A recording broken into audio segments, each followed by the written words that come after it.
Hola a todos, ¿qué tal? Muy buenas noches, sean bienvenidos aquí a mis espacios en redes sociales. El gobernante del régimen cubano, Miguel Díaz-Canel, acaba de llegar de Rusia con una mano delante y la otra detrás, sin nada prácticamente del zar ruso, donde fue allí a rendirle pleitesía. Y sin embargo, envía un mensaje hacia los Estados Unidos. Quiere sentarse en una mesa en igualdad de condiciones con la administración Biden para plantearle, bueno, lo que él considera que es un derecho propio y que le den legitimidad. Vamos a hablar un poco de todo esto, también de la situación en la isla, que en este momento es crítica. Ahora mismo gran parte del país está a oscura y para eso me acompaña el destacado analista Hugo Achá de la Fundación para los Derechos Humanos en Cuba. Hugo, ¿cómo estás? Mario, es siempre un verdadero placer, estamos a tus órdenes. Vamos a comenzar con el tema de la situación en Cuba, a oscuras completamente el país. Nosotros Escuchen. somos capaces con las termoeléctricas garantizar su funcionamiento con el crudo nacional, pero las termoeléctricas no cubren toda la demanda eléctrica del país, sobre todo en los momentos pico, y tenemos que echar a funcionar otras plantas de generación distribuida que funcionan fundamentalmente con diésel y con fuel oil. Al no tener esos combustibles, nos quedamos con un déficit. Por otra parte, al tener menos disponibilidad de divisas, no pudimos comprar a tiempo los insumos y las piezas de repuesto necesarias para mantener todo el sistema electroenergético nacional, que además es un sistema ya con un determinado nivel de obsolescencia.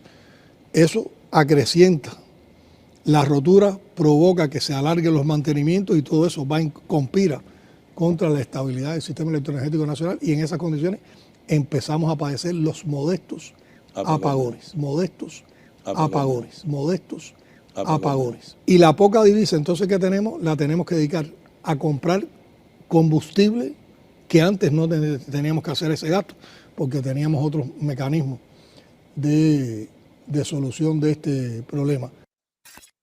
Es una máquina de producir desastres este hombre, todo es un problema tras otro. Tiene un país entero a oscuras y lo dice él, por su propia incompetencia, no fueron capaces de comprar las piezas de repuesto, no fueron capaces, no tienen dinero para comprar petróleo, no tienen absolutamente nada. Acaba de regresar de Rusia, fue a mendigarle a Putin y ni siquiera Putin le dio nada. ¿Cuál es, en medio de todo esto, además, el mensaje hacia los Estados Unidos? Déjame compartir el mensaje hacia los Estados Unidos porque es una cosa de verdad escandalosa. Nosotros hemos hecho llegar por vías directas e indirectas a la actual administración del gobierno de los Estados Unidos que nosotros estamos dispuestos a sentarnos en una mesa en igualdad de condiciones, sin imposiciones y sin condicionamiento, para hablar de todos los temas. Yo escucho a este señor y yo me pregunto, bueno, ¿quién se cree él que es? No es ni siquiera un dirigente legítimo y dice que se quiere sentar en una mesa en igualdad de condiciones. ¡Qué locura!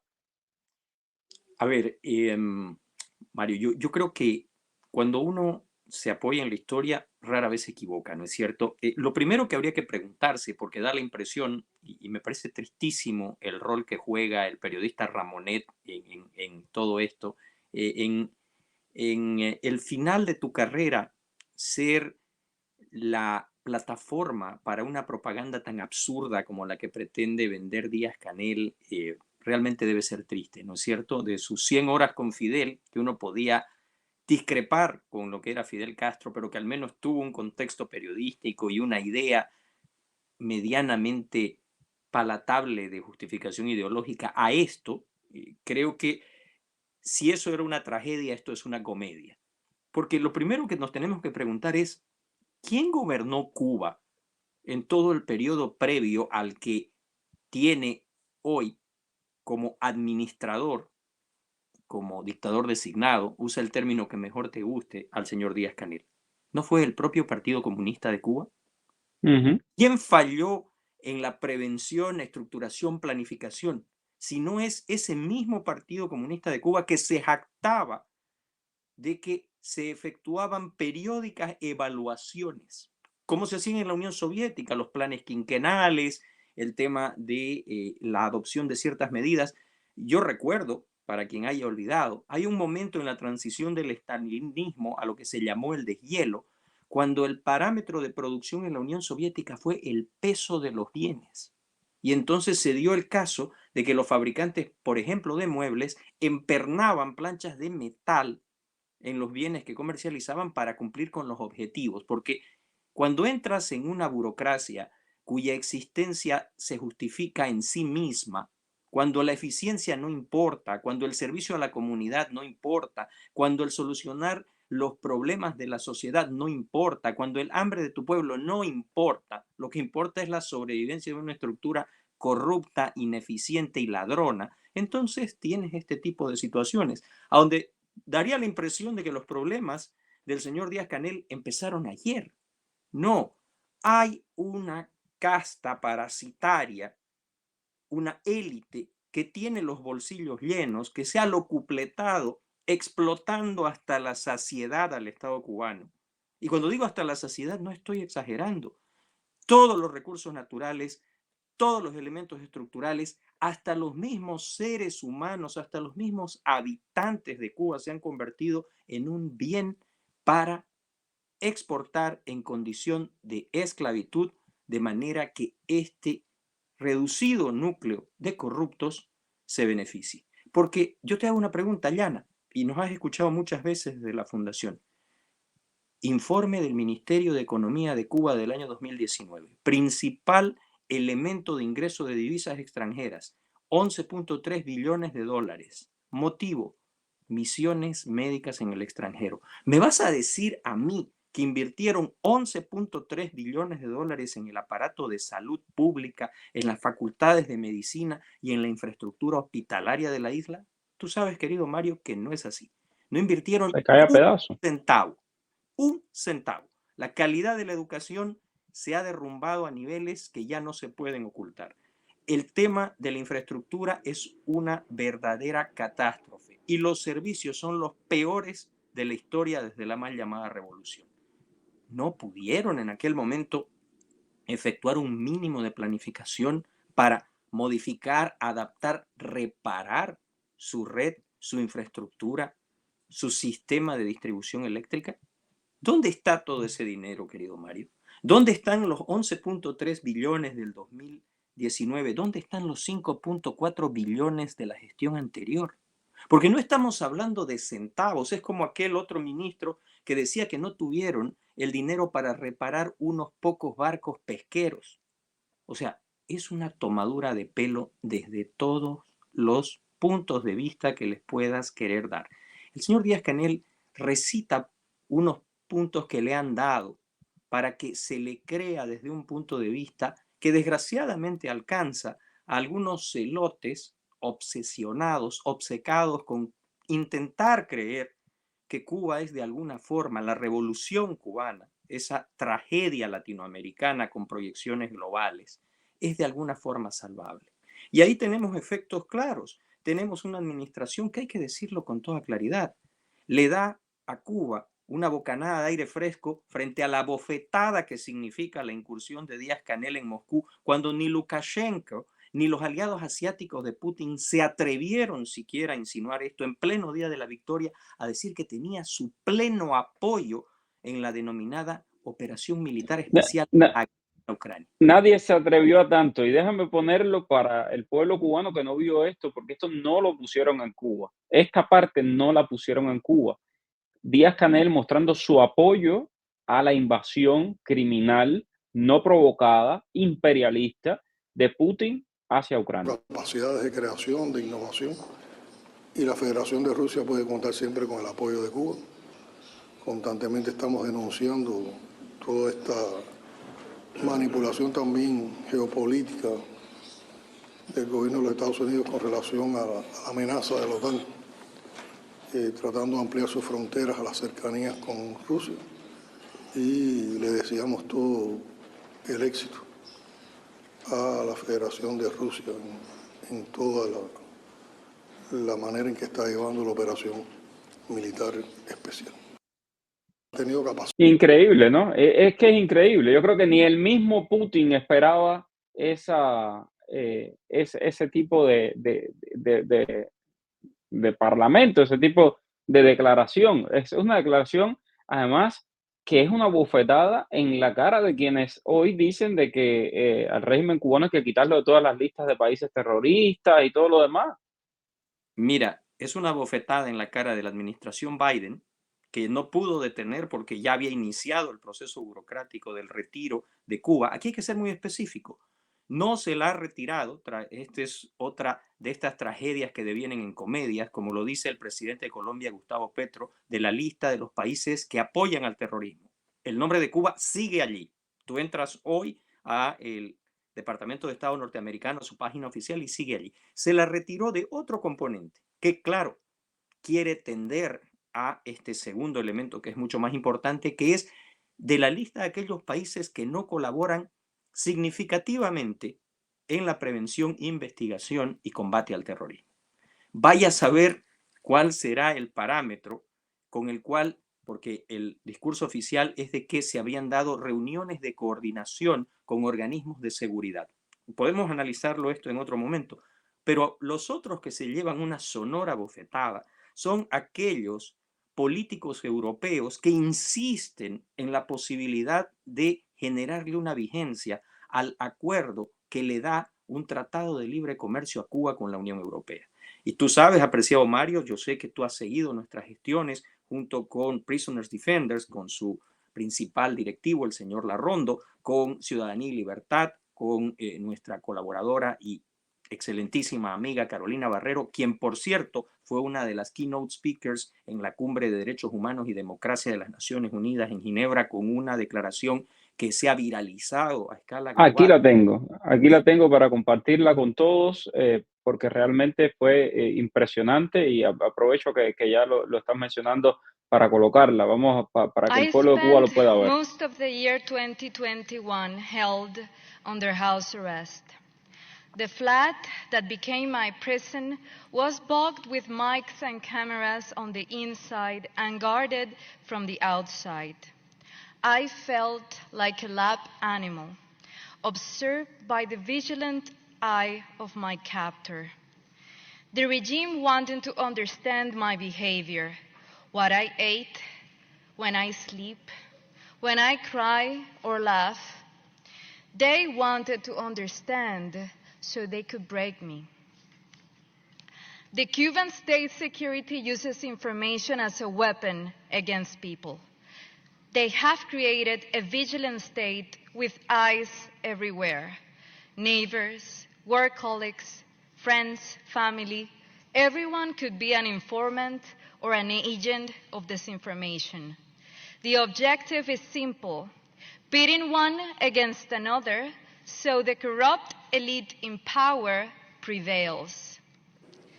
During my house arrest, the Ministry of Interior decided to prosecute me on charges including clandestine prints, instigation to crime, disobedience, and contempt. The operation included constant harassment, persecution, and smear campaigns. These are the consequences for advocating for civil and political rights inside the communist Cuba. Bueno, tremendo discurso que dio Carolina Barrero, además en un perfecto inglés, contrastando con el señor de St. Vincent and the Grenadines. Así que de verdad muy orgullosos y muy contentos por el trabajo que han estado haciendo en la Unión Europea. Y nos comentabas, ¿no?, de que es una bofetada para esos que continúan con este acercamiento con el régimen. Sobre todo porque, mira, yo tuve el privilegio de estar allí. Estaba en la primera fila, mirando a pocos metros a esta tu compatriota que comparto el criterio, enorgullece a todos aquellos que desde el activismo de derechos humanos trabajamos cotidianamente por una Cuba libre. Pero también porque es menester reconocer a todos los que hicieron de este periplo un éxito, estaba Cuba Decide, representado. Rosa no nos pudo acompañar debido a su graduación, razón por la cual también queremos felicitarla con un máster's en Washington, D.C., pero estuvo con nosotros Víctor Dueñas y después Juan Carlos Vargas, representantes de Cuba Decide.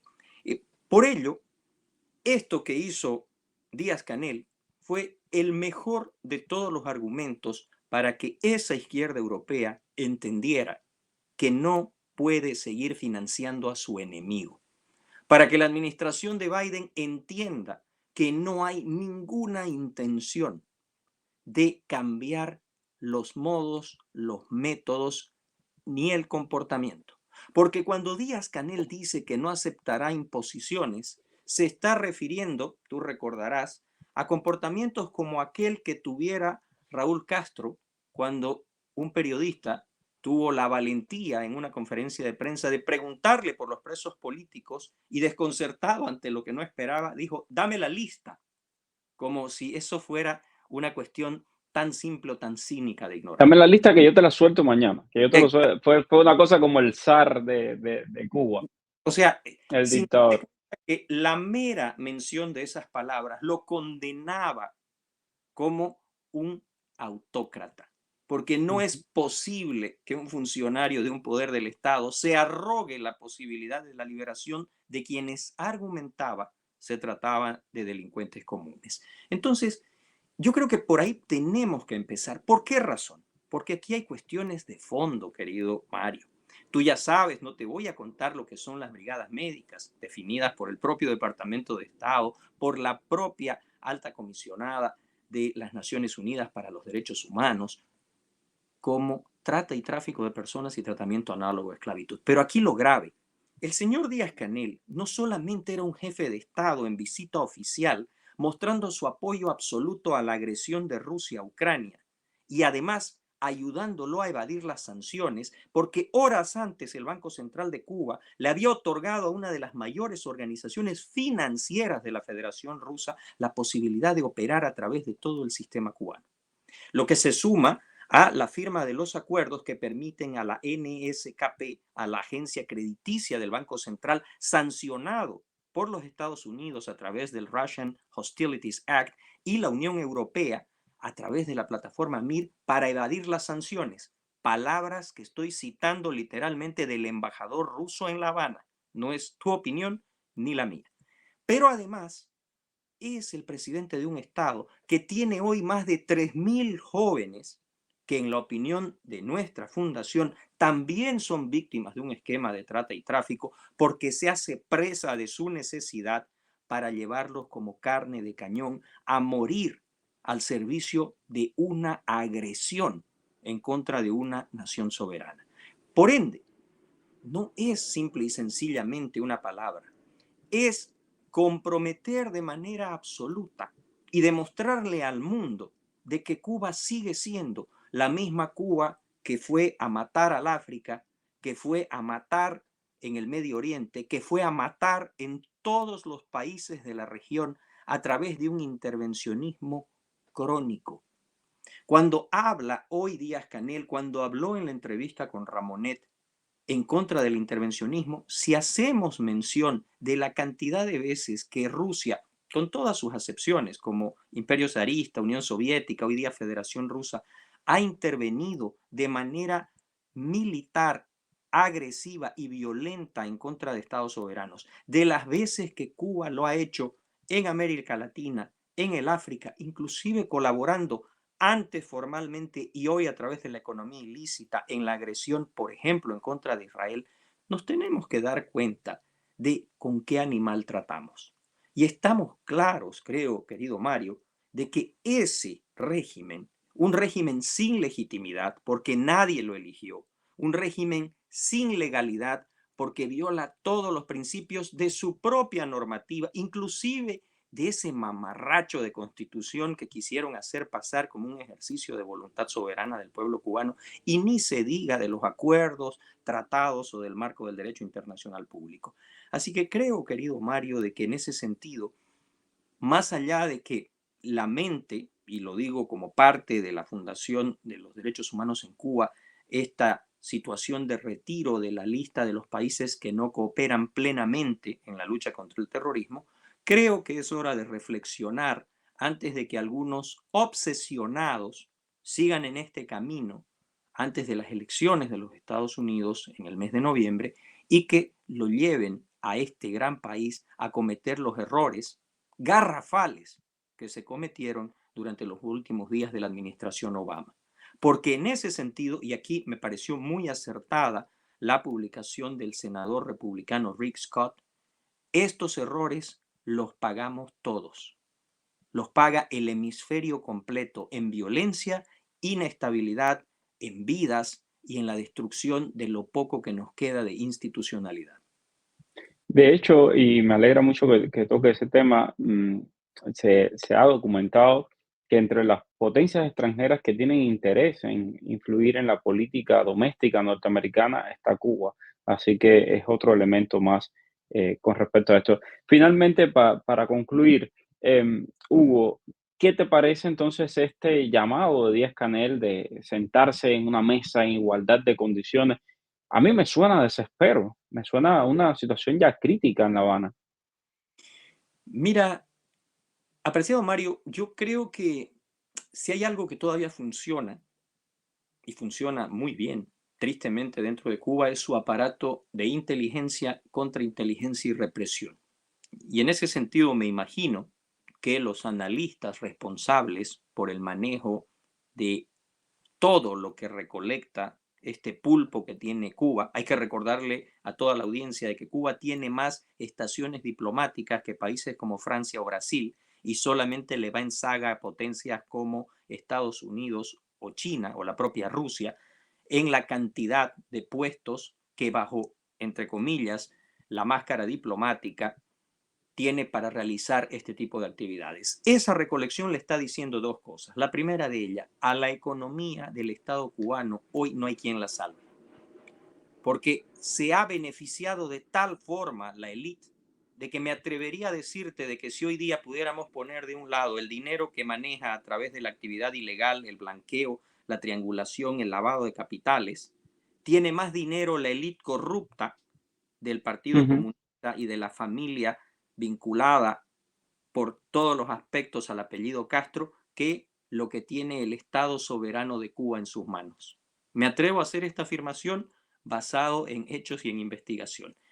Pero por el otro lado, está muy claro de que la población, merced a una serie de elementos, pero que yo creo que se pueden resumir, no porque no existan otros, en dos, ya no está dispuesta al sacrificio ovejuno. Uno, la conectividad que le ha dado la tecnología a través de elementos como los teléfonos inteligentes. Y dos, porque se ha roto uno de los principales mitos que el régimen utilizó de forma eficaz para neutralizar a la población. Y es la idea de que los de allá, aquellos que están fuera, y los de acá son antagonistas. Sea por la desesperación por las divisas, sea simple y sencillamente porque ese flujo de información desnuda que no existe aquellos gusanos, disculpe, estoy usando la retórica del régimen, Ujú. casi en calidad de aves de rapiña, se aprestan a lanzarse en pos de destruir los logros de la revolución. Primero porque la población que vive adentro De sabe logros. ningún logro en la revolución. Y segundo porque en la fluidez ya no se le puede decir al cubano que está adentro esperando la remesa que su madre, su padre, su esposo, su hermano es simplemente una persona que está dedicada a buscar un regreso para destruir lo que él tiene. En ese sentido, creo yo, apreciado Mario, esos elementos, la economía por un lado, la información y la voluntad popular, están en contra del régimen. ¿Cuál sea la salida? Eso es un elemento que se verá. Si se sigue el celestinaje y la facilitación de legitimar al régimen, ojo, porque podemos ver una transición a la rusa, como Marc Galeotti lo ha descrito muy bien, a donde esa élite hoy día político, entre comillas, doctrinal e ideológica, se convertirán en una élite política de naturaleza criminal, Ujú. agravando aún más la situación de una región ya amenazada por el crimen organizado, ¿no es cierto?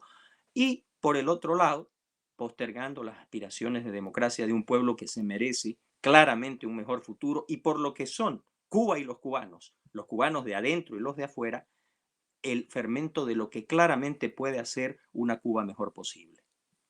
Muchísimas gracias, Hugo. Allá siempre es un placer conversar contigo y el tiempo se nos va volando. Gracias a todos los que han estado en sintonía. Por favor, comparta este video y déjenos saber qué opina usted sobre estas declaraciones de Miguel Díaz-Canel, sobre esta petición, vamos, a Washington de sentarse en una mesa en igualdad de condiciones, como si fuera un gobierno legítimo. Déjenme saber, voy a estar leyendo sus comentarios. Gracias a todos. Gracias, Hugo.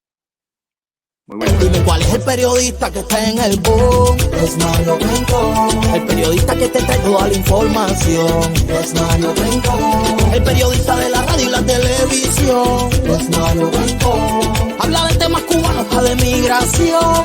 Mario Rincón. Oye, dale, conéctate y comparte